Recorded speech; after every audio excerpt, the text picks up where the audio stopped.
What is up, guys? Welcome back to the channel and welcome to a brand new video. Now today you join me for another car review. As you can see, I have with me the VW Polo R-Line. So this is the latest generation, and this car does actually have a dedicated Instagram page, of which I'll put on screen right now. Do check it out. It does have some nice touches as well, and yeah, I really do hope you guys enjoyed this review. Let's get right into it. As I woke up one morning, just thinking about this night.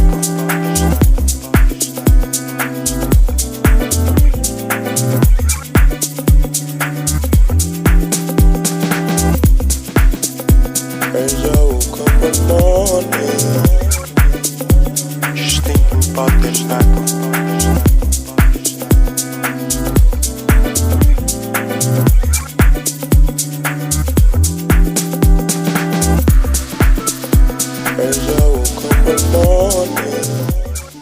Okay, so the VW Polo R-Line. So this is literally the latest generation and the latest model year, which is 2024. So as usual, we'll start with the exterior. What are the differences that you get with the R-Line? So for one, you get more aggressive front bumpers. As you can see, it's deeper. It has all these gloss black touches. You also get the R-Line badge, of course, but the owner put on his own unique touch. There's this blue line which he's put on, which is otherwise chrome as standard, that you find on models like the Golf R and so on. So this one is also spec'd with the IQ lights. So these can do all sorts of clever things like highlight road signs and dim down part of their beam and so on, so you don't dazzle other drivers. So wheels, as standard, these come with 16-inch rims. This one has the upgraded 17 inches, two-tone, the silver front fascia. There's also some gloss black touches. You do have a little R-Line badge right there. The owner has done the mirrors in gloss black. That is a custom touch from the owner. And other than that, side profile is actually quite nice. You have these aggressive body lines. You do have the roof spoiler at the back with some gloss black touch. It does look very sporty and very nice, but at the back, I don't like these fake tailpipes or tailpipe surrounds. That's the only complaint I have with the exterior. Ooh, the owner also put on a little R-Line badge, well, R badge, so as to say. That is quite a nice touch. Do comment down below what you think about that. Let's actually check out the interior.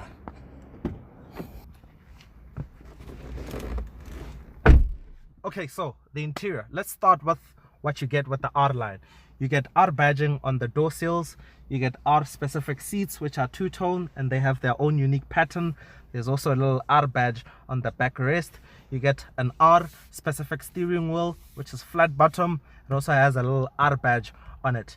Now, next up, I'll touch upon quality. Quality in here is not that great, particularly on the door cards. They're entirely made out of hard plastic, but the top of the dashboard does have some soft padding material, but the lower sections, once again, hard plastics. But overall, everything in here feels solid and it feels well put together and so on. Next up, with the R-Line, you actually do get the digital cockpit pro. You do have a digital instrument cluster. You get a slightly bigger infotainment screen than you'd otherwise get in the base Polo. It does have both Apple CarPlay and Android Auto, but there are a lot of other optional extras like a Beat sound system, the navigation system, and yeah, a couple of other stuff and so on. Practicality is quite good. You do have large pockets on the doors. You can fit like a really big bottle. You do have a center storage where you also find two USB-C ports, and there's also cup holders in the center console, which are quite awkwardly shaped, so as to say. They do have this kind of hexagonal shape and they are relatively small, so you can't really fit big cans or big bottles, but overall practicality is quite good in here. Now, I'll also put the car on a bit so we can see some of the stuff. There's also stuff like keyless access, which is an optional extra. This car is optioned with that.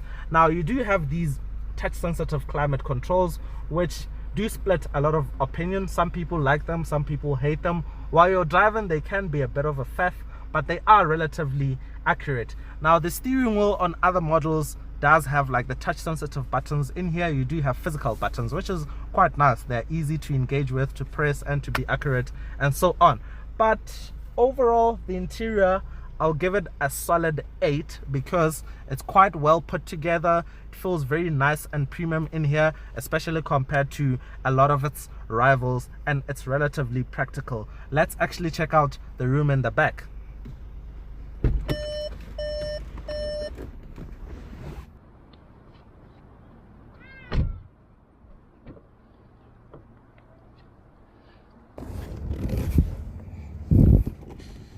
Okay, so the back seat. Now this seat is currently in my sitting position, and as you can see, I do have a decent amount of knee room and leg room. It's actually doable back here. Headroom is also quite plentiful. Yeah, back here you still get the nice seats with the unique pattern, the gray and the black. It's also a mixture of cloth and Alcantara. I didn't mention that in the front. Now there are 2 USB-C ports, but if I'm remembering correctly, I think these are actually an optional extra, but don't quote me.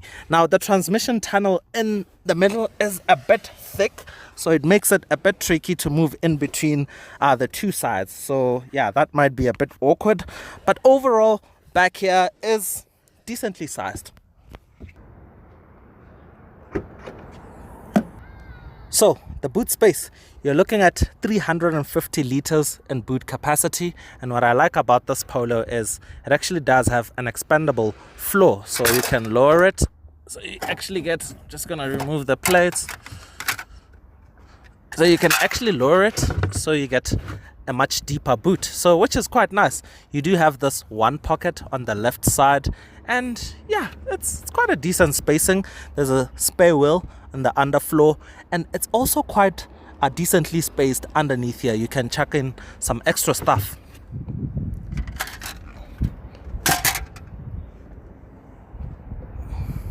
Okay, so let's talk value and pricing. Now, the Polo R-Line base price is 468,000 rands, which is, yeah, it's quite a lot of money, especially for a Polo.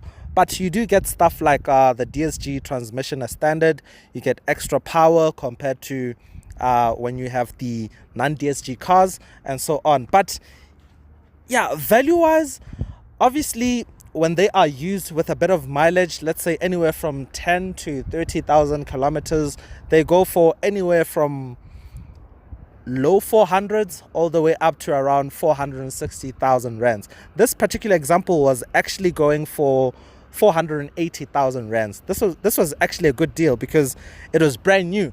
So my comment on the price of this vehicle is, in our market, we no longer get the base VW Golf, that is the TSI model and the R-Lines and so on. So if you're looking for a base Golf, your only option is actually this car. Now I know it's smaller and all, but that's one positive way of looking at it, to say it replaces the base Golf, and in our market we only get the GTI and the Golf R. So yeah, that's one way to look at it. Let's actually talk about the engine stats.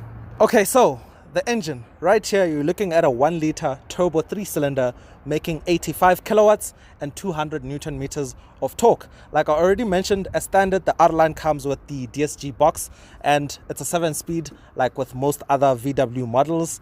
And yeah, I think that's pretty much where I'll leave it off. So guys, driving the VW Polo R-Line. So I already have a good idea of what the car is like in terms of driving experience. Gearbox, very fast. I mean, by this time we all know and are familiar with the DSG box. So the suspension on the R-Line is actually sports suspension, and the car sits slightly lower than the non-R-Line cars, so as to say. So it might be a bit less comfortable than the other Polo models, so as to say, but it still feels like very expensive suspension. I don't know how else to put it, but when you do hit very hard bumps, it can be a bit jolty and crashy, but overall it's okay. The ride comfort is quite good, it's quite decent. What stands out actually is the sound insulation. Like, I can't hear anything from the outside.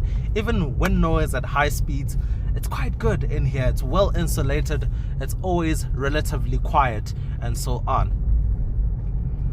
So now the main discussion point about this car is obviously the price.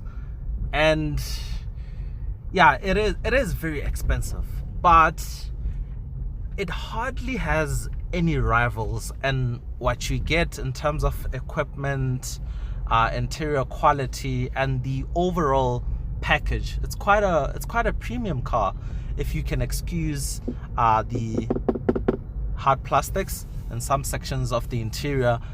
Like I said, overall it's quite a good package, and it's actually quite hard to comment on the overall package in terms of value and if it's worth going for. I mean, if you have the money, you will not be disappointed. It is a good car. It is a great car. It's easy to live with.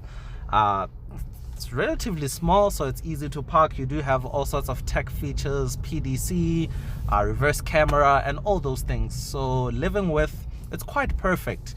I think the main decision point on this car is actually the price. Rivals, you do have stuff like the Opel Corsa, the Peugeot 208, which are the same thing. They are the same platform with the Corsa, and maybe a bunch other cars. i20, I've never experienced any of the cars I've mentioned, but basically it does have a couple of rivals and so on. And I think the other deciding point is actually taste and brand. Which brand do you actually prefer?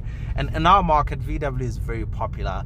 I'm not sure what the numbers are at the moment, but the last time I checked, the Polo is actually class leading in terms of sales. But I think stuff like the Suzuki Swift might have taken over, but this is obviously a more grown-up car compared to the Swift, both in terms of tech, in terms of size, in terms of the overall package, and all.